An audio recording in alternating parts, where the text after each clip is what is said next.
This is the Awful Announcing Podcast. Here's your host, Brandon Contes.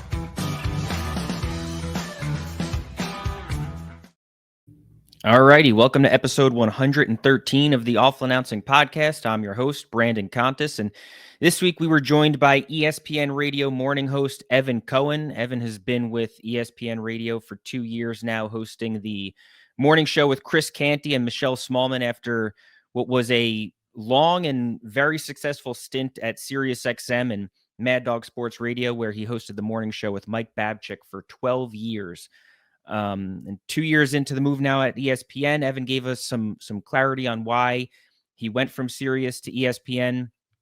He discussed having to adjust to new co-hosts. He also discussed his relationship with Babchick and the relationship with the listeners that he has from both shows.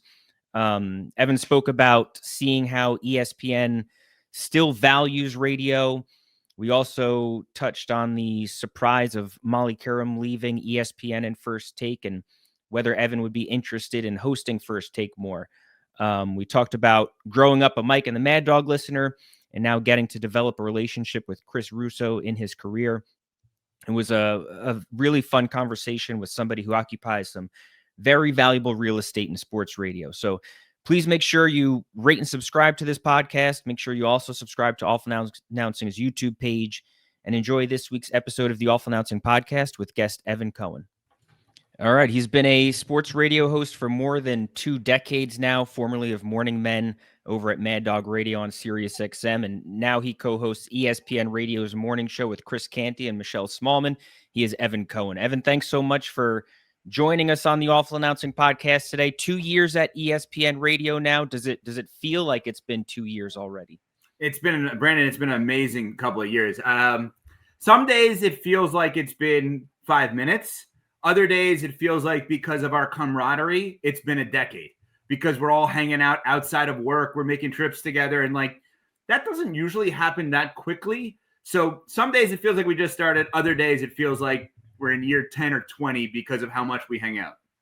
Going from working with Mike Babchick for so long at Sirius, and there were different iterations of that show with Steve Phillips and with Willie Colon, but it was mostly you and Babchick. But how was having to adjust after being there so long to new co-hosts for the first time in a while when you went to ESPN? Babs is one of one, both in life and on air. He is one of my 2 or 3 closest friends in the world.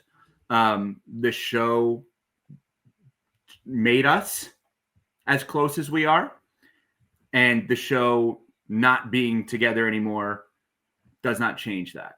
We talk constantly. We trade ideas. We laugh. It's interesting because I had multiple shows with people that I would consider my best friends, right? I mean, I was on ESPN West Palm forever with a guy by the name of John Martin, who still works at ESPN West Palm, and he's my closest friend. And then meeting Babs on air, basically on Mad Dog, we're inseparable also. And it's just a weird feeling knowing that my path has been with people that I met through this industry that I became lifelong friends with. John Martin was at my wedding. I didn't know Babs at that time. After I got married, he's been at all my kids' birthday parties. He's been literally with my parents many of times. My sister, it's a weird thing to have people that close in any profession. So when you leave that and you join 2 people that are insanely talented, like CeCe and Smalls, but you don't know. And now we're kind of in those early stages of, Babs and I had an amazing 12-year run, and now it's in year 2/3 of this, and I can't wait to see the next version of those lifelong friends that I guess that I am now lucky enough to be developing. But sure, it was a transition. There's no question. Babs and I were together forever, and I was really lucky to have him, and I am really lucky to have him. So, what is your mindset when you're adjusting to new co-hosts? Do you try to sit back at times and make sure everybody has space early on, or do you just kind of, even think maybe let's just take control of the show and make sure that everybody else keeps up? So it's a great question, because you go into a national show, like I was fortunate enough to get at SiriusXM. And I think your first thought is, if we're going to be real, how do we make this show a success and how do I become a star? If anyone tells you that they don't think that way, they're just not telling you the truth. And I realized pretty quickly the way to become a star was Babs is the star. Not me. Not in any way, shape, or form. He is a mega star. And I learned very quickly that's the method. So then you get to ESPN and you realize, wait a second, there is no analyst anywhere better than Canty. I got to get him to analyze everything. From the NFL to college football to the NBA to Major League Baseball to food to travel to vacations to my outfits. And when I say I need to get him, I don't have to do much prompting. He's that damn good. I have never seen an ex-athlete as prepared as he is. He knows everything about everything. And it is my job to make sure I am putting him in that analyst role for everything, and that becomes really interesting. And with Smalls, is everyone has a Smalls in their life. Everyone has that person that is glass half full, positive, you want to be around, knows a lot about a lot of things, and makes you smile. How do I constantly get her? And I don't need to have to do much prompting. She's amazing. How do I make sure the audience feels that she's their version of whoever on a day-to-day basis? So it's really getting out of the way a lot. And that's, it's an ego thing initially of like, no, I want to be the star. Like, cool, I could still want to be a star, but like all the other people are really the stars. How is working with Chris Canty, who seems to have a knack for saying things that have the potential to go viral, like some of his takes, and credit the like whoever's in charge of clipping the show does a great job, because there are a lot of radio shows that just kind of do their radio show and that's it. But you guys get those clips out, and it's great marketing. Well, that is Rob Lorenzo. Rob Lorenzo is a genius when it comes to social and digital. A lot of times, as you said, you kind of have to prompt someone, hey, clip this, clip that. You have to tell Rob nothing. Literally, there are times where we have been on the air where we're talking and like the clip of what we're talking about is already out. And I'm like, I don't even think I'm done saying that. And Rob is it already put out.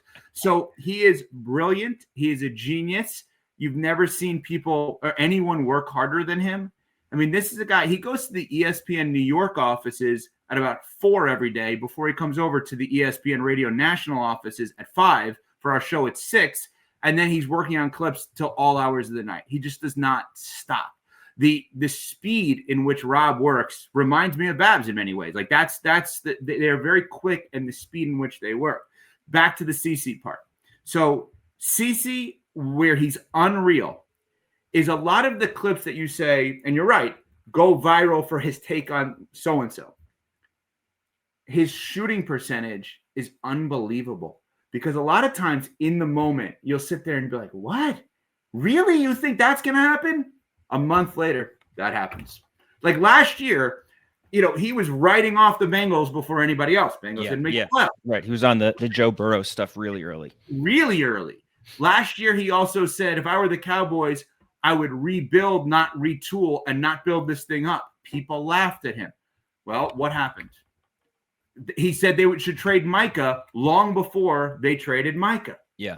He said they should trade Trey Hendrickson with the Bengals thing long before that. He is so smart and so good at this stuff. And what happens a lot of times is before the show, we all prepare in a group chat and email together, but pre-show separately on purpose. So what will happen is, and this is important to what you were saying about the takes. So what will happen is on my way in, I call Nuno, our producer. We go over our stuff because our stuff's going to be different than CC stuff, which is different than Smalls' stuff. My stuff a lot of times is, all right, we got to navigate this. We got to make sure this happens, playing point guard.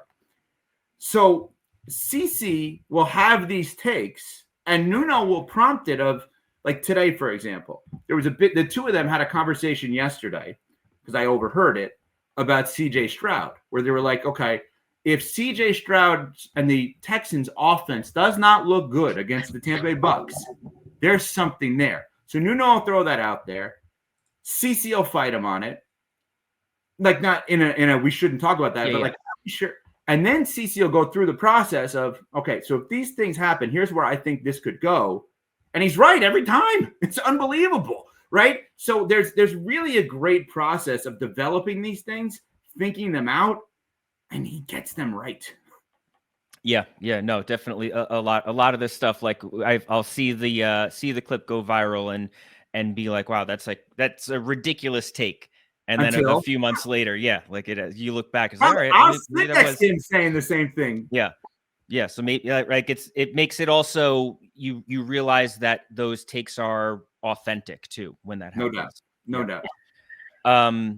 How have listeners responded to the show?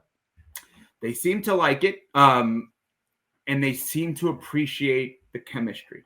Yeah. Interesting thing. So we say it. We're an arranged marriage. We didn't know it. None of us knew each other prior. I had 1 or 2 phone calls in my life with Smalls based on a connection through other people. Babs and I interviewed Canty on our show that we had years ago when he was on the Ravens. Yeah. So I think that was the only time that I know of that I spoke to him. So we were an arranged marriage. And what's interesting is every single time you mentioned Rob. So every time that Rob puts social out of the 3 of us outside of that studio, it's amazing the reaction of it's so great to see how genuine you are towards each other. And I think there's a difference between listeners and fans. I think we have a lot of listeners. I hope we have a lot of listeners and viewers.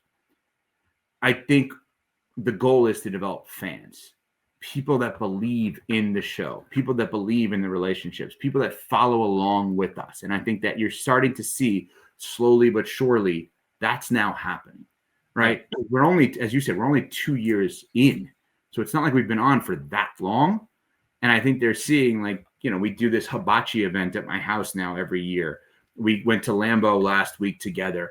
And we were all hanging out at a big pregame party at the Tundra Trio right by Lambeau. Those are the moments that I think the people, when they respond to that, that's when you start to realize, oh, they're there and they want more of this. Yeah. And you experienced that with Morning Men. Like you saw the fans develop. So let's just start with why did Morning Men come to an end? Let me go to the fans first, if I could. Yeah. On that. So that was the number one amazing thing about Morning Men is that the fan base was so active, and your dream scenario in this for fans, teammates, and partners is for the fans to activate anything the advertising partners, or in our case, then the subscriptions is basically the advertising part, like paying for something, but that they feel like they're getting a return on investment. And then the teammates, like our team was so happy with that. Babs and I were together for 12 years. I look back and I say, you could not have done more to care about a show than we did. You just couldn't. We lived and breathed, and every moment of that show, we cared so much. And it got to a point at the end where I wish I would have understood now what I didn't understand then. And I never would have understood it until I went through some of the amazing things I've gone through with ESPN. And that is how to take something that was good and got great and make it greater. And so I think what ended up happening was I look back at those last couple of years and say, what could I have done better? Right? Could I have made, and I have no regrets at the end result. I have regrets at my time while I was there in terms of, I wish I would have done more to make those last few years better. ESPN came calling. My contract was up. I think everybody thought it was the right move for me to go to ESPN. I obviously did. ESPN did. I think Sirius did also. I mean, I know Sirius did. Like, hey, this is out there. They were amazing on the way out. I think I did everything I could on the way out to keep it clean and do the greatest job we could in terms of ending on a high note. I mean, they gave me this unbelievable opportunity to have a farewell show, and they wanted to go and move that show and that slot into a different direction while I was going to move in a different direction myself. I think it was time for everyone, and it was done in as clean of a way as you'll ever see. So were you hosting the show at the end, knowing like how long did you know the show was going to come to an end, that you were still on it? Because that's a difficult thing. Like if you know, yeah, that's hard. Like it's one thing to, to know that the show is ending and then to go back and maybe do one episode or something, but to know for a month, that's not easy. So we knew, I want to say, I would have to look at the exact dates. Here's the crazy thing. Like I happened to be looking at this the other day. I have an email back and forth with some people from Sirius about how we want to navigate the last month together. There was like no issue at all in terms of they knew where they wanted to go. I knew where I wanted to go. We actually worked together on all of it. Yeah. And we had the whole thing kind of planned out, as wild as that sounds. I'll tell you the God's honest truth. The only thing that wasn't planned out, and we scrambled to make sure we took care of it properly, was when it would be reported of the new show on Sportsman. I don't think we'd called it Unsportsmanlike at that time, but of CC Smalls and I, of when that would actually get out there. That was the only thing that was the hiccup is, that's about to be reported. And we need to make sure that here's how we're going to address that if we choose to address that. I mean, you would not believe how often I'm still in contact with some of the people at Sirius trading ideas. Yeah. Like there's no bad blood at all in any way, shape, or form from either party. It's wild. It actually makes no sense. Right. Yeah. It doesn't make sense. It doesn't. And you're probably not you probably don't believe me, but here's the best way I can make this point. So I had this final show, this send-off show with Babs, right? This very emotional show. You were a part of it. You were at our events. You know what we were like. You know how close we are. That was actually not my final show. I filled in on NBA radio later that day. So like, there's no bad blood at all. I just wanted Babs taken care of. That's it. I wanted to exit properly. I wanted to make sure that he was going to continue in the mornings, even if I wasn't.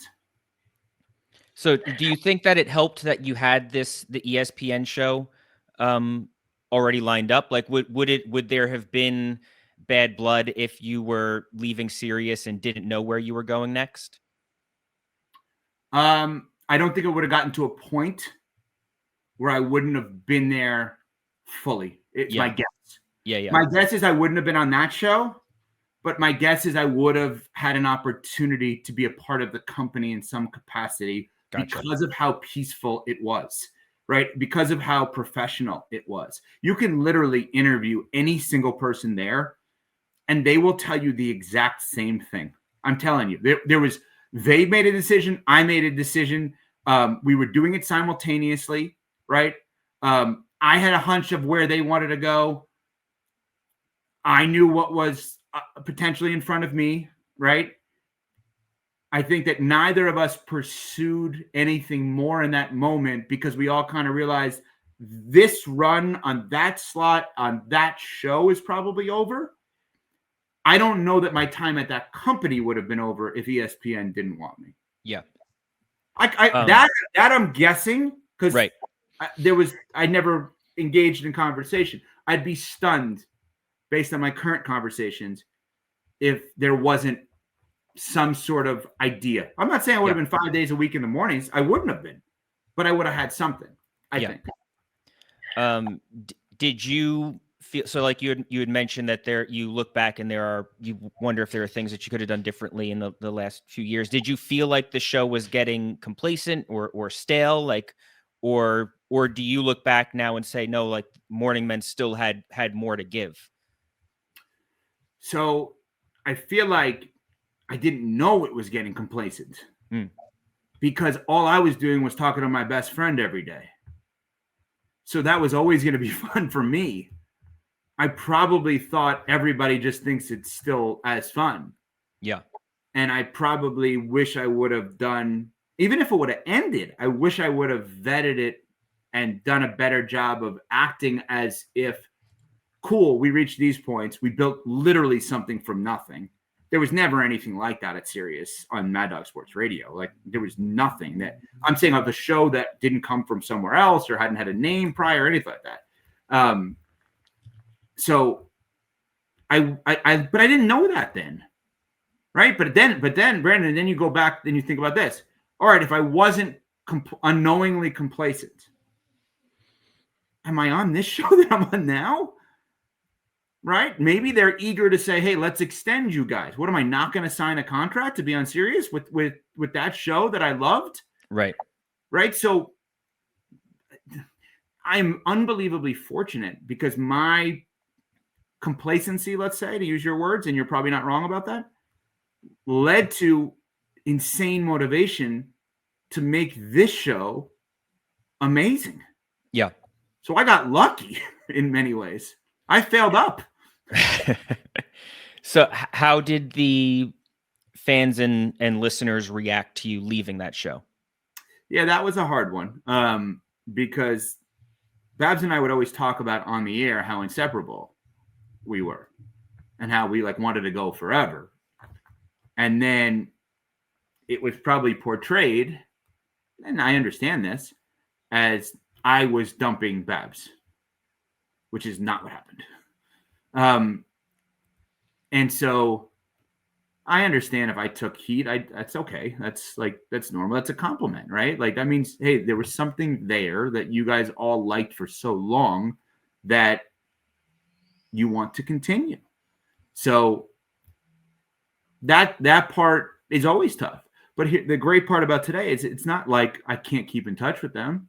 Yeah. The pals, as you mentioned, the fans and listeners that we had for so long, I mean, so many of them are still loyal to us. And here's the greatest part. They can listen to Babs and watch us simultaneously. I have so many of the people that go back and forth, and that's the biggest compliment. I don't want them not to listen to Babs. I want them to listen and watch us too, but not to not listen to Babs, right? Consume both of us. That's great.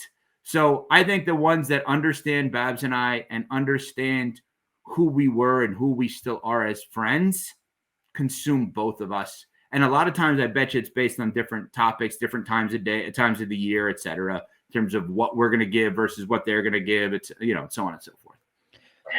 It's been more than 2 years now. Will there, have you thought, you said you're still in touch with Babchick. You said you speak regularly. Will there ever be a reunion show? I don't know. That's an interesting one. I don't know where that would, I guess I would have to live on Sirius. They would have to ask me to do that. It would have to be at a time that would not, I wouldn't miss Unsportsmanlike for that. Sure. But I certainly would be up for that if ESPN wanted that, if ESPN allowed that. I mean, I'm not going to jeopardize anything at ESPN. I mean, the greatest thing about the Morning Men Unsportsmanlike connection is that the people that hired me, okay, at ESPN, Amanda Gifford and Justin Craig, would legitimately be texting and emailing me during Morning Men, because I've known them forever, listening to the show and giving me feedback on the show, right? So I'm just thinking, how cool is this? I didn't realize, well, they were listening critically for a reason, right? But that would happen, Justin and Amanda, all the time, okay? We go to the Super Bowl. We have this unbelievable setup that ESPN provided. So I'm literally, I turn around. Babs is in here because there was probably free food. Babs is in there. He's talking to Nuno, our producer. They're laughing. He's talking to Smalls. And then he's talking to Cece, which is an amazing dichotomy of how short Babs is and how tall Cece is. It's just the camaraderie amongst us that I think that we are so lucky on our show that we all have amazing radio and content pasts to get us all together, that I don't think any of us would feel awkward about any kind of version. Let's just say, for argument's sake, Smalls went back and there was a 101 ESPN in St. Louis reunion show for her show. That'd be great. Let's say Panty and Carlin, they were great together, did as a bit a reunion week for that show on another time slot on ESPN Radio, or even our time slot if Smalls and I are off. No issues, right? They would completely understand and support Babs and I doing a reunion show, knowing none of us are interested in going backwards, but all of us are interested in celebrating our pasts. Yeah. And I think it's also unique that two people who work together for so long, when they split, like, I don't know, it seems like the off-air relationship usually deteriorates when the on-air relationship is ended. So I do think it is unique that you guys are still in touch and as close as you are. And I also think it's unique that to have a radio show that had the loyal following that you guys did. So I'm sure there would be plenty of people that would be eager, especially if it was a live show or anything like that. Like the way you guys were able to bring people together from around the country. I like when that first started, the first time you guys had Falcon, were you confident that you were going to have all these people come to you, or were you concerned like, no, like we might just show up and nobody else is going to be there? No, full transparency, I did not want to do it because I thought the entire time, I'm like, what are we doing? We're going to set ourselves up to fail. I was like, no, we're going to be fine. I said, we've built up this community, but it's a lot easier to be a community on Twitter and on the phone than it is to fly to New York, which is not a cheap place to get to or to stay, and have these fans show up. So I'm like, why are we doing this? But this is where Babs is one of one. So Babs like, it's fine. I know everybody's going. I'm like, how do you know? Babs gives out his actual cell phone number on the air. So he communicates with the fans of the show, the Fouls, on a regular basis where they'll like send him the screenshots of their flight info. So he knew all along, all of this was confirmed that we were going to get all these people to show up there, but that's all him. That's him. He's what we were able to do and what we are starting to do for sure. Again, year 2 versus year 12. It's not a fair comp, right? But is make national local. When we went to Green Bay last week and me, CeCe, and Smalls are walking around and people are stopping, the two of them more so than me, but they're stopping them and say, I listened to the show, I watched the show. That's making national local, right? And that's like, you're in that community. And Babs is a king of that. And SiriusXM is so lucky to have him because he is the kind of person that would be scooped up by any content company in 2 seconds because of the connection with the fans. And I know, like Jared Fox, who runs SiriusXM now on the sports content side, there's no bigger fan of Babs than Jared. Like Jared is amazing, and Jared gets Babs and values Babs in a way that is awesome. And that's the thing that we feel now with our show is Justin and Liam and the people in charge, Dave and Mike, and everybody in charge of our show, like values what we're doing in a way of that's how we have to get this done. What have you taken from Morning Men that was successful that you've tried to implement at ESPN? Being a clown. Seriously. Like I was trying to be a serious broadcaster for as long as I possibly could. And while I still am at times, like being a clown when it's right is not a bad thing. And being the butt of the jokes is really what I understood having gone through that show, because I was not that way coming up on ESPN West Palm at all, in any way, shape, or form. But now here, understanding like it's okay to be made fun of. I'm not going to be thought of less than because I'm being made fun of, because that's more relatable. Like if CeCe and Smalls want to make fun of me, it probably indicates that the majority of the audience also wants to make fun of me. So let it happen. How is having the show simulcast on TV every day? That was something that I was a little nervous about because I've never been a part of that kind of platform ever in any way, shape, or form. Sirius is big. It's not ESPN, or ESPN2, ESPNU, 500 radio stations, SiriusXM 80, like all of the things we have, the app now. So that part was definitely new for me. And, Nuno and Pat and Cam and Jovante, our producers, like, they have to be conscious of the TV part too. Yeah. Right. So there'll be times early on where I'll just, like, on the drop of a dime, decide to go in a different direction than we were planning on. And Nuno, in a break, and he was right, I was wrong, he would say to me, like, you can't just do that. Like, what do you mean I can't just do that? Like, it's a radio show. It's field. He goes, I'm not debating that. He goes, we got to let TV know, because if they're playing video on Joe Burrow and we're talking about Dak Prescott, it actually looks bad.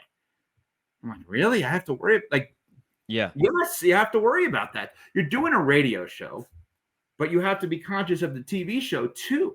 And so I would fight back with Nuno, and he was right the entire time, because he wasn't saying to me, don't talk about what you think is going to hit. Just communicate that to the control room. Whereas I'm used to doing a radio show for 20 years where, if, like, in the drop of a dime, whatever you're thinking about asking next, you can just decide to ask something different. Right. I can't actually always do that now.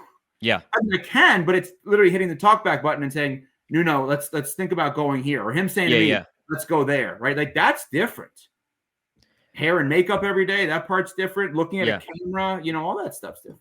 Yeah, we had Rich Eisen on last month, and I asked him if he considers his show more of a TV show or radio show, and he said he treats it like it's a TV show that happens to be on radio, where I think most radio shows that are simulcast on TV, they're a radio show first that happens to be on TV. So how do you view it?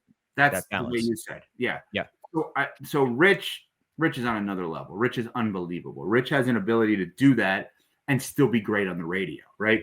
So for us, what we do is we're a radio show first that is also on TV, factoring in the positivity around being on TV, because we're going to have video, because ESPN has the ability to show all of the highlights that ESPN is able to show, because we can point things out on a screen, but obviously be conscious of the radio audience. But I would agree, for our show specifically, what you said is how we operate.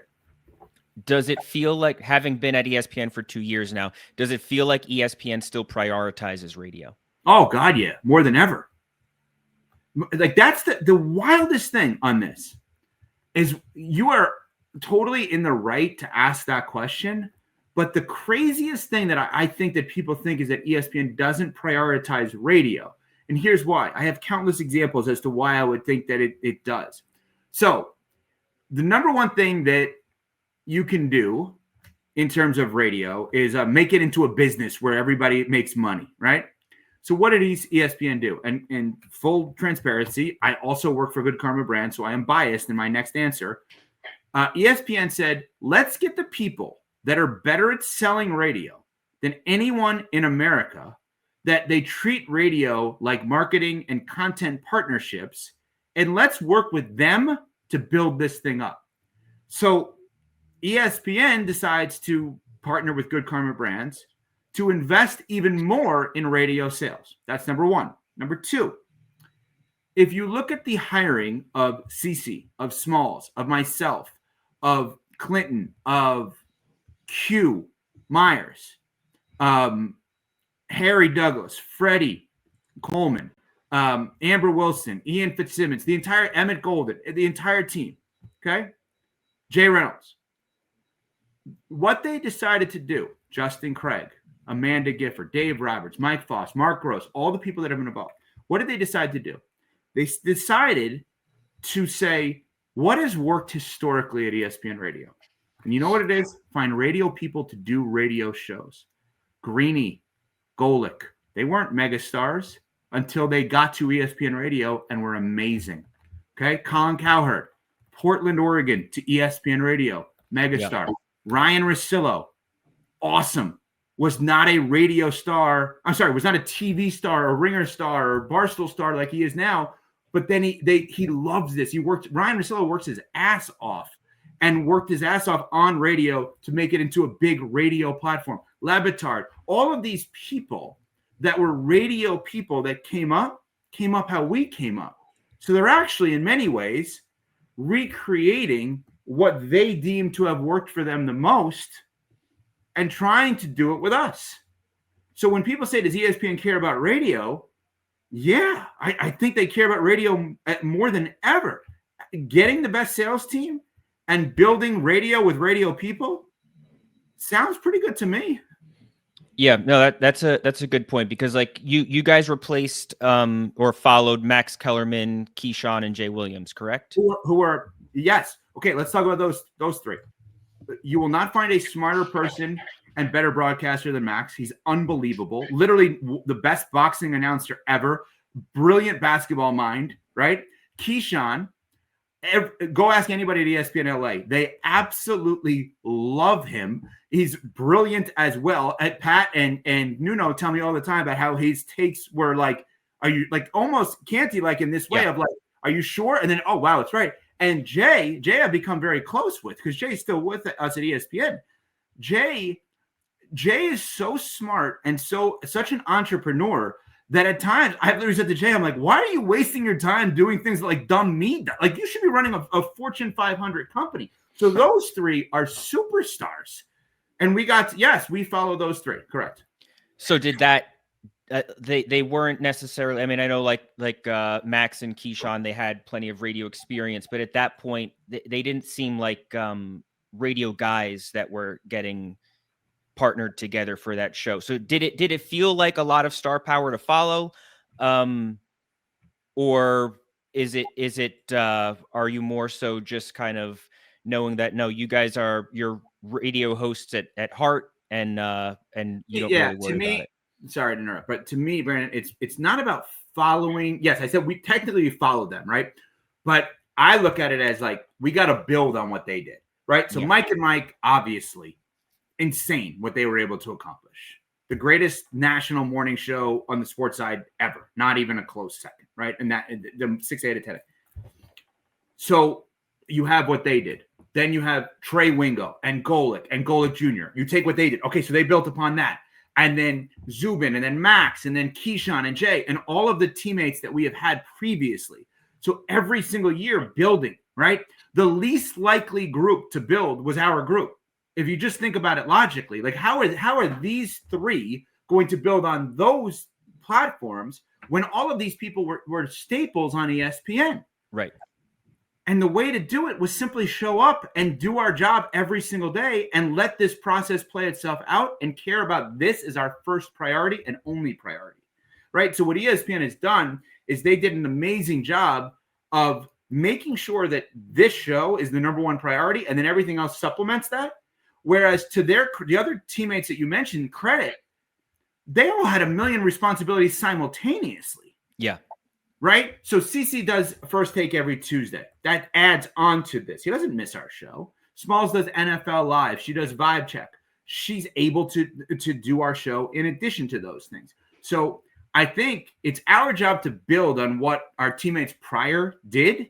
We were the least likely to do it. So what avenues can we take to do it, right? Show up every day, lean on our radio professionalism, make the main thing, and rely on the people around us, Nuno and Pat and Cam and Jovante and Rob. And once that crew has settled in with Justin and Liam leading the way, I mean, that's how we do it. Yeah, it's kind of cool that you, Chris, and Michelle, like you all worked your way up from local radio to this point. Like, yes, Chris is a former NFL player, but he wasn't an MVP quarterback or a superstar when he was playing. Like this, it wasn't given to any of you. Like the platform had to be earned at this point. Yeah, and so let's talk about that, because it's a great observation by you. And this is just speaking about our show. It's not speaking about anybody previously. So Chris would show up to ESPN New York. His dad loves Bill Daughtry. Okay, ESPN host, New York host for a long time. Yeah. And his dad would put in his head how good Bill Daughtry was as a host. So CC found a way to get in touch with him. He became his mentor. And CC just started showing up to ESPN New York for free I'll sit in for an hour. So one thing leads to another, right? He's doing volunteer work in essence, or internships, however you want to look, while also winning a Super Bowl. And then he's getting a random hour here, a random hour there, then a show here, then a show there, then a night show, then a day show, then a morning show, and then national afternoons, then national morning. Yeah, so if you look at his process, it started from working for free and then all the way up. Smalls, I mean, you want to talk about working her way up. She was a radio producer in St. Louis. She then got a radio producer job at ESPN Radio and worked extremely closely with Ryan Russillo and Danny Cannell and George Sedano and Jen Latta. And she, to this day, has amazing relationships with all of them. And Ryan has been amazing to her as a mentor and friend. I know. I mean, I don't speak to them directly about it, but I know of it, obviously. And she then goes back to St. Louis as a host, then comes back to New York to just on September 4th of whatever the year before we started. September 4th, the year before we started, whatever that was. 22. I think you started in 23. 23. So it's September 4th, 2022. She goes to New York. Says, I'm just going to roll the dice. She then starts filling in on ESPN Radio nights and weekends. And she starts filling in, ironically, on SiriusXM, including once filling in on Morning Man. Not with me nor Babs.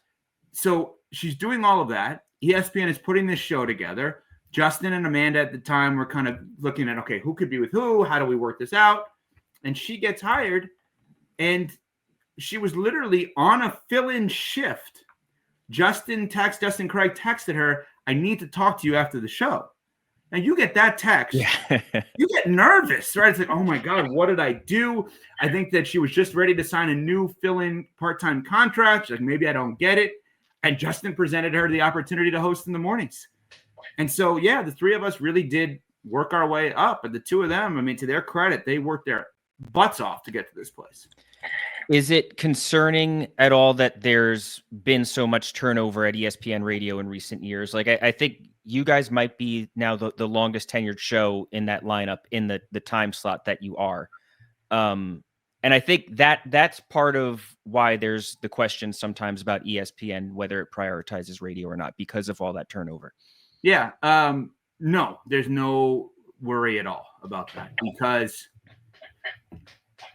are we satisfying fans, teammates, partners? That's the way I look at it, right? Yeah. Fans seem to be growing. Numbers would indicate that in terms of the numbers that we care about relative to audio and video streaming as well as digital consumption. Teammates. Our show has a camaraderie that right now is awesome.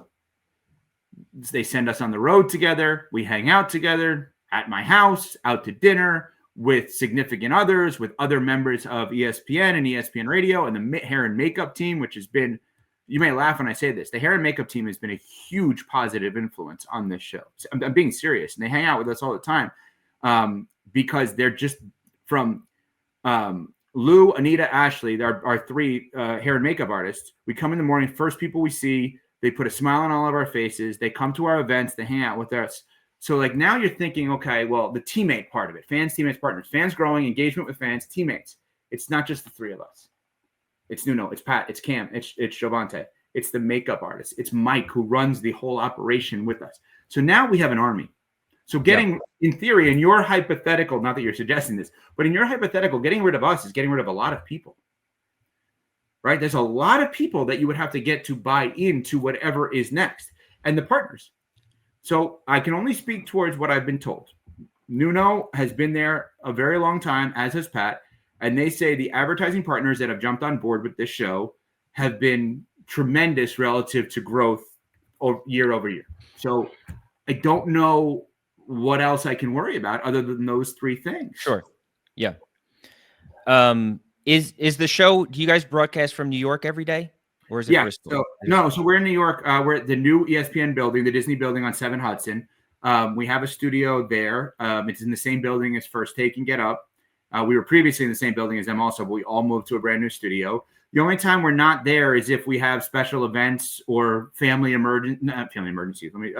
obligations elsewhere, right? Yeah. We'll be in Bristol at times, depending on events, schedules, whatever. And then obviously family stuff if we are somewhere else. But I don't know, 90 to 95% of the time, we're all in the same spot in that same studio. How do you like? Which, by the way, it's huge. Let me just point that out because, one of the things my final couple of years at Sirius is we weren't in the office 5 days a week. We weren't all in the same place. We were all in the same place probably 2 days a week, if that. Yeah. So we're all there 5 days a week. How do you like getting to do First Take the times that you've done that? I still can't believe it, honestly. It's just been amazing. I've been so unbelievably lucky. I remember David, who is the executive producer of the show, walked up to me one day in the hallway. This is probably, I don't know, November of last year. He comes up to me and he says, "Would you ever be interested in doing TV?" I said, "Sure, whatever you want me to do." Because in my head, I'm still the new guy. In my head, I have so much. This is not in my head. This is fact. I have so much to still prove. So he comes up to me and he says, "Would you be interested in doing TV?" I said, "Sure. What do you need? What do you want?" And I'm thinking it's like, yeah, come in to train on whatever show it is. There are some digital shows that ESPN is starting to create. And I had just recently talked to Justin Craig, my boss, about Hoop Streams, the NBA digital show, if maybe they ever needed a fill in there, if I could potentially try out for that. And so I'm thinking, all right, that's what he means. Literally, the next thing he says was, "Are you available to host First Take on January 1st? I was like, I'm sorry, what? There's no in between? I figured I had to do a bunch of things until then. And to David's credit, David McKinnon, he believed in me. He thought, I think you're going to be able to do this. Put me out there on January 1st. And I've hosted, I don't know, 5-6 times, maybe something like that so far over the last year, not even a year. And it's been amazing. The team that they have is so professional and so smart, and the way they craft things is so real. That's the thing. People have this ridiculous thought of like, oh, they're making up debates. I see the prep that goes into it. It's like, okay, so Brandon believes this, Evan believes this. This may not work together. Let's alter some of the topics here. Oh, Brandon's really hot on this topic. Let's play into that. But nobody fakes it. Nobody makes it up. It's crafted in a way that perfectly guides the audience and the viewers for the 2 hours. And I want to point out one other thing. Every single time I'm on, I send a note to Stephen A. afterwards to thank him. And I've never actually been on with Stephen A. That's why I didn't think that you had done it with Stephen A. And I was never on with Molly. But every time I send a note to Stephen A. to thank him, I have never seen the two people I've seen in my life three people that I've seen in my life that respond the quickest. Stephen A., Dan Patrick, Adam Schefter. It's you wonder why people get to the level that they get to. It's because of the professionalism and the kindness that they have. Stephen A. opens doors for so many people, and he opened the door for me to fill in. And every time I reach out to thank him, he responds immediately saying something kind to me. So did you know? Have you known Stephen A. prior? Was he at Mad Dog? Yes. First so while you were there. You want to talk about a teammate? If that guy is on your team, he does what it takes for your team. So when I was on his team at Sirius, he would call into the show random. Like all of a sudden, I'd see a number on the guest line, and I'd say to Babs, like, "Who is that? We don't have a guest this segment." And you'd see that, and then you start to recognize the number. I'm like, "Oh, that's Steven. He's just calling to chime in on something." So yeah, he was amazing to us then, and now he brings on Canty every Tuesday. Right. He talks about Canty when he's not there, and he hypes up our show, which is great. I was literally driving in this morning, and there was a promo of Stephen A. talking about Canty on our show, hyping up Unsportsmanlike, which is amazing. Yeah, no, it seems like he loves Chris Canty's takes for sure.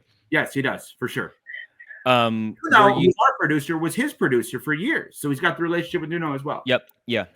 Were you surprised to see the news about Molly Qerim leaving ESPN? I mean, I imagine everybody is kind of shocked by it, considering Stephen A. Smith said he was even surprised by it. So we get done with the show today, September 16th. We get done with the show, and I look up at the screen.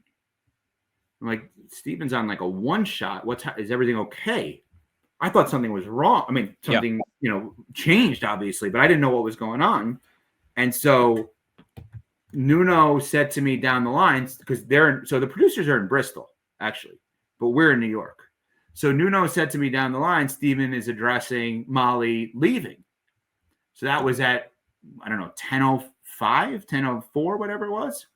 I had to get in my car because one of the things I really pride myself on is as many affiliate hits as I possibly can do on a regular basis. So I had an affiliate hit when I'm on weekly. I'm very fortunate in this one to be on ESPN LA every single week. So I'm getting in the car and then I'm on there. I was on ESPN Wisconsin after that. So I didn't even know what was, I still haven't done all my homework as to what happened. So I don't know anything other than, unfortunately, Molly is not on the, on the active roster, let's say right now. Yeah. Yeah. No, last night it was reported that she was, at Sports Business Journal reported that she was going to be leaving at the end of the year. And then she confirmed that she was leaving on Instagram last night. And then this morning, and she was on First Take yesterday on Monday. And then today, Tuesday, she was not there, and Stephen A. opened the show addressing that she was gone. So I mean, the whole thing is surprising. I think it was extra surprising to hear that she was leaving at the end of the year. Last night was the report, and then seeing today that she wasn't, had decided that they were going to part ways immediately. One of my favorite things about Molly, I get such a kick out of watching her with dog. Yeah. I talked to her briefly, 2 seconds in passing once, because I'm done at 10. She's on at 10. So there's not the time for us to chit chat because she's in show prep mode. But as somebody that grew up loving Mike and the Mad Dog and getting to know Mad Dog and getting to work with him, I see that she's the same. And I said that because those two on Wednesdays, they was like, you could sense the love between the three of Molly, Stephen A, and Dog. Like you watch those three, like there was such great camaraderie and chemistry. And I said to her, I'm like, I just love the way you are with Dog.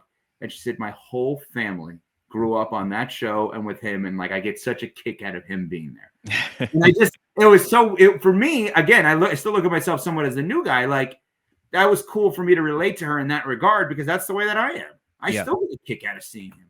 Yeah. I see more now than I did when I worked with him, which is weird. Yeah, right. Because he was on in afternoons, you're on in mornings, and now it's a little bit more of a closer sign off. Yeah.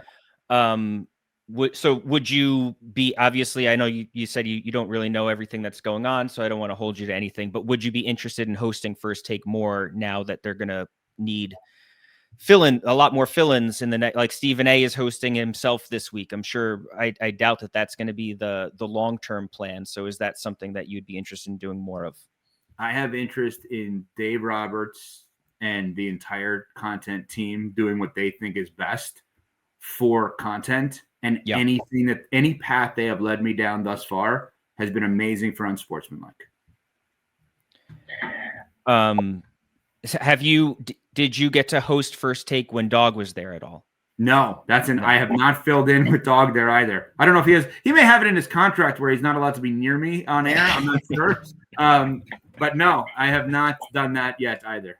But being that that would be amazing. That would be amazing. And your departure from SiriusXM, like you said, was one that was smooth. So it wouldn't be like awkward or anything with you. With Chris? Yeah. No, not. I was literally on a plane with his wife the other day. I have to return a text from his son when we're done. Like, no, I'm not even in the slightest. Not in the slightest. I'm telling you, there's not one. Go ask anybody that's serious. There's not one person I have an awkward relationship with right now. Yeah. So you mentioned you were a Mike and the Mad Dog listener growing up. So then how was it getting to know Chris in your career? That was surreal. It's still surreal, honestly. Like, when I think about the relationship I have with Chris, I think about the relationship I have with Dan Patrick and others in this industry. And you filled in for Dan Patrick once, right? Babs and I did it twice. Twice? I think, twice. 2 days in a row, I think we did. Dog is the reasons at 9 years old, growing up in New York, I listened to Mike and the Mad Dog and I listened to Howard Stern. And Howard Stern is the greatest radio host to ever live, is the greatest radio mind to ever live, has the greatest radio show that ever existed. And mornings would be that, afternoons would be Mike and the Mad Dog. And the fact that I have a personal relationship with Dog, the fact that he signed off on employing me for 12 years, the fact that he's been on Unsportsmanlike, and Canty loves him and Smalls loves him, and that I have the personal relationship with he and his family, is still surreal to me, honestly. And I probably will always have, as it relates to him, a high level of imposter syndrome of I don't really deserve to be here because look at what he's done and look at what I've done. And I don't know that I'll ever get over that. A few things. You grew up in New York, Yeah. but you're a Miami Heat fan. So did that come later from when you were working? Yeah, I'm pathetic. I'm a pathetic sports fan relative to that. So 2003, a group of us started a radio station I was hired to be a part of in West Palm Beach, Florida. It was the largest market in the country without an all-sports radio station dedicated to the market. And one of my mentors, Matt LePay, voice of the Wisconsin Badgers, said to me when I was in college, he said, you'll learn when you get in this industry, you root for people first. And I didn't understand what he meant. I'm like, what do you mean? I'm a Mets fan. I'm going to root for the Mets. What do you mean the people? Like, I'm rooting for the laundry, the old Jerry Seinfeld bit. And so we get to South Florida, and the Heat were so unbelievable in embracing us. At that time, we were some tiny little radio station in West Palm. We carried their games, but you really couldn't hear us at that time at night. I was also on at night, so you couldn't hear me at night.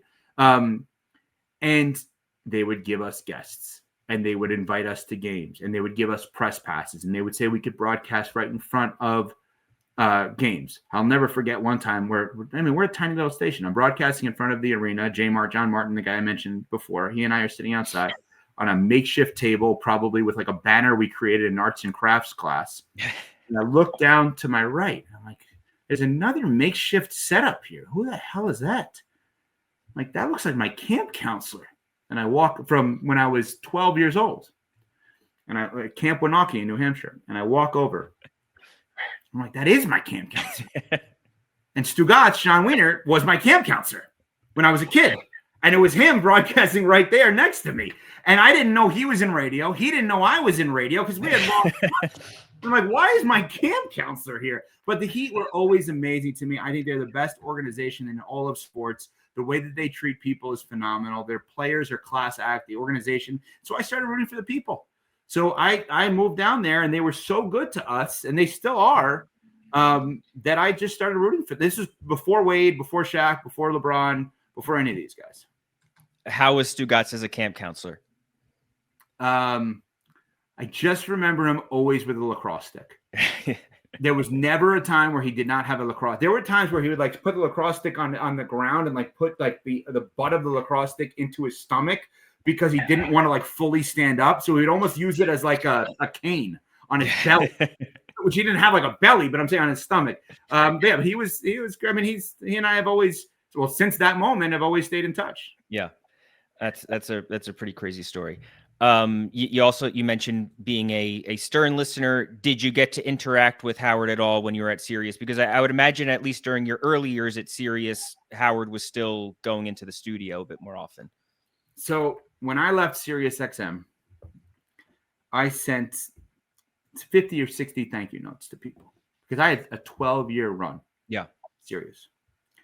And I wanted to thank everyone because you don't get a 12-year run in one spot, and in essence, one time slot. We were 6 to 9, 6 to 10. Let's just call it one time slot. Yeah. With one person for 12 years. That is insane to think that could happen. And so on the way out, I'm like, there's so many people that I want to thank for this. And I want them to know how appreciative I actually am for this 12-year run. So I do all these thank you notes. I have amazing interactions with people, kind of like reliving all these great times. And then I realized after, I'm like, the one person I want to thank the most, I don't have an ability to thank. I don't have his contact information. We never really interacted in any way, shape, or form. And not because he wouldn't. I saw him a few times. I was too scared to say hello. I didn't want to bother him, which is funny. Side note, Peter Schrager and I just talked about this last week, how he was in the same spot. He saw Howard somewhere, and he's like, I can't say anything. Like, I just can't do it. It's just, if you know about Howard, and this is what Peter and I were talking about, and he is great. We've had, I don't know, like a few months working together. Couldn't be nicer. I've had amazing interactions with him. So we're literally trading these stories about how, like, we can't say hi to him. Right. So, all right, let me roll the dice on something.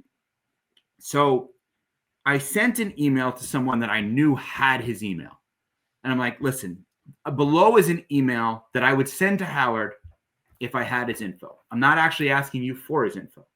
I'm asking you if you're willing to forward it to him. All of a sudden, I'm on the air on Unsportsmanlike. This is probably the first week of the show. My Twitter is blowing up. People are tweeting, Howard's talking about you. Howard's talking about you. Howard's talking about you. I'm like, what? And I'm in the middle of this new show. I'm like, I got to stay focused here. Like, they don't know me yet. I go back and I listen, and Howard shouted me out on the air saying how nice of a note this was, how much it meant to him, and how kind it was that I wrote it. He didn't know. It was the irony of all ironies is he's the greatest ever. And the first real interaction by name that we had is when I left SiriusXM to work at ESPN. After 12 years too. Yeah. But that's not his fault. That's my fault. I should have done that early. Why didn't I do that after 6 years? Right. You mentioned having a position with Good Karma. What is your title with Good Karma? So my job with Good Karma is VP of content. So my job is to work with and coach all of our content teammates all across the country and work with the content directors as well as the market managers to best maximize the talents of all of our teammates and our assets. So that would be specifically West Palm Beach, Florida, Cleveland, Ohio, Milwaukee, Wisconsin, Madison, Wisconsin, and Chicago, Illinois, and Beaver Dam, Wisconsin. 6 markets. So are you working with Colin Russo and Mike Rizzo? Like, did you have a hand in hiring Colin Russo and Mike Rizzo, or do you work with them now that they are there? So Colin went to UW-Madison, which is where I went to school. Yeah. Dog had Colin reach out to me, and to their credit, we had to have a conversation early on. And this is not just Colin. This is Chris and Jeannie, his wife, who he talked to, and I've talked to Jeannie about that since. What are we looking for here? Like, are you Dog's son or are you Colin? Like, and there's a difference, right? And to his credit, it was always Colin. So what does that mean? That means, cool, I'll put you in charge of the internship coordinator. Then it stops. You're not going to be on the air right away. You may not ever be on the air. You're not getting paid the most or the least. You are now going to work your way up. Yeah. So Colin Russo, I believe his first shift was to run the board Sunday mornings for a somewhat syndicated show in Madison, Wisconsin, which, by the way, is a great first job in radio. That wouldn't necessarily be Dog's son's first job on perception of what you would think that would be. He ran the board. He did events. He did street teams for years while in college at ESPN Madison. He then worked his way up to run live shows during the week. He then worked his way up to be a fill-in on the weekends. He worked his way up then to be one of the regular post-game hosts for the Badgers on Saturday. And he kept working and working and working his way up. And he applied for an opening in West Palm and got the opening in West Palm. So to his credit, Mike too. I mean, Mike's dad, Tony, is a huge host, as we know, in Cleveland. Mike was an intern, I believe, in Cleveland, part-timer in Cleveland, did not have a show, went to Peoria, Illinois, was the marketing director in Peoria, Illinois, as well as a fill-in host / producer, and then a co-host. So they worked their way. I mean, they have to work. And we constantly remind them, you chose the hard way, not the easy way. You're not getting everything you want at all in any way, shape, or form. Yeah. And then with Good Karma, you're only dealing with local affiliates. There's nothing, no responsibilities with the national ESPN Radio. No New York, no LA, no national. Okay. So it's not like you Chicago is the largest market that I have any involvement in content management that I'm not the manager of. Yeah. Did what year did you get hired at ESPN West Palm? It was good. It was owned by Good. It was owned by Good Karma at that point. Yeah. Well, it didn't exist. We started it in March of 2003. Okay. So you put it together. Yeah. And so that was Craig Karmazin owned Good Karma at that time. Yeah. So Craig is the CEO, and Steve Politziner is the president of the company. They moved to Madison, Wisconsin. Craig moved in 97. Steve moved in 98. Ironically enough, I started college at UW-Madison in 1998. Okay. So to say I got lucky would be an understatement. So I have no idea where my career would be if I didn't go to UW-Madison. And because because I listened to Dog and Howard at 9 years old, I knew upon arrival at college what I wanted to do. I just had to find the avenues to be able to do it. So I'm working at student newspaper and student radio my freshman year. And so when I'm getting all of these assignments all over the place, I'm also seeing these other two people who are starting a business covering sports. And that was the two of them. I had no idea that they owned the radio station. I just thought they were a bad radio show because they were on in the afternoons, which they were, but at times. But then I tried to emulate them, unbeknownst to me. But so that was, that's what they were at that time. And so I got to know them having no idea they owned the station. And was Mel the CEO at Sirius when you went there? Did your relationship with Craig help that at all, or was that? Yeah. So I'll tell you how that happened. So Patriots Eagles Super Bowl in Jacksonville, which would be 2005, I think.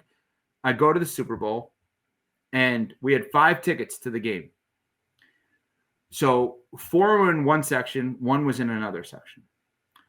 I was assigned to be the one in the other section by myself. So I'm sitting there and I'm cheering, and a person in front of me turns around and he says, "I recognize your voice." I was like, "Yeah, okay, whatever." Like, I'm on for a year and a half. There's no way you recognize my voice in the small station at the time in West Palm. He goes, "Do you live in West Palm?" I said, "Yeah." And he recognized my voice. And I said, "There's no way." I thought Steve and Craig put somebody up to this as like the bit. They felt bad that I was sitting alone, whatever. So this guy by the name of David Miller, unbelievably nice guy. His best friend in the world is Bruce Murray, NFL radio. Yeah. Literally the person in life you want to grow up to be like. Has had a national career forever, a wonderful family man, never gets too high, never gets too low, as even-keeled and kind of a guy as you could ever imagine.